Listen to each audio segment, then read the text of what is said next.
I want to give you a live look from our Viera Wireless Neighborhood Weather Network camera. This is in La Junta, looking off toward the southwest, where we are tracking a few scattered showers moving across the plains. We are continuing to track a bit of rain, but the good news is I don't have any severe thunderstorm warnings to tell you about. Right now, some of the heaviest rain is just to the south of Highway 50 between La Junta and Avondale. We have another cluster of storms between La Junta and Kim.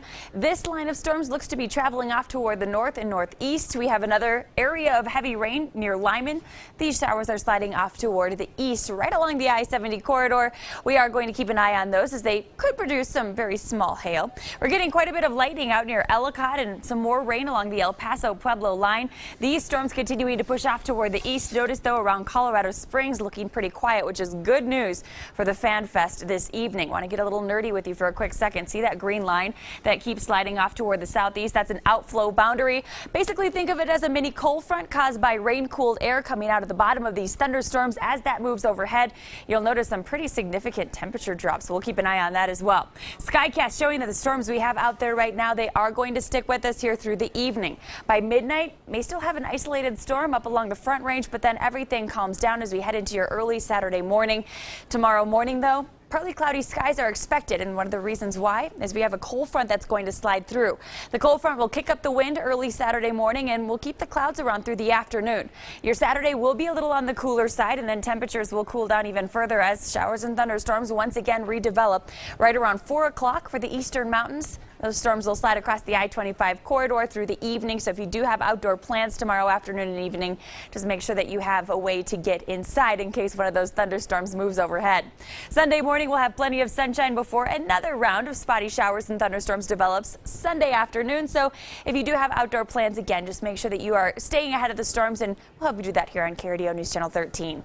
Temperatures tonight will be falling into the 60s along and east of I-25 with 40s and 50s in the high country. We are expecting temperatures tomorrow to stay a bit on the cool side with 80s and 90s along and east of I-25 with 70s and 80s in the mountains and across the mountain valleys. Your 7-day forecast shows temperatures staying in the 80s here as we head through the next 7 days. Notice a daily chance for storms as well as we take you through the middle to end of next week. Warmest days look to be Tuesday and then again on Wednesday as we get into the mid to upper 80s. In Pueblo, 90 degrees tomorrow. We hit 89 then on Sunday. 90s expected Monday through Wednesday. We'll drop it back into the 80s Thursday, Friday. In Canyon City tomorrow, we hit 88 degrees, 87 then on Sunday with a 10% chance for storms, a 20% chance for storms Monday, Tuesday with a 30% chance for storms Thursday into Friday.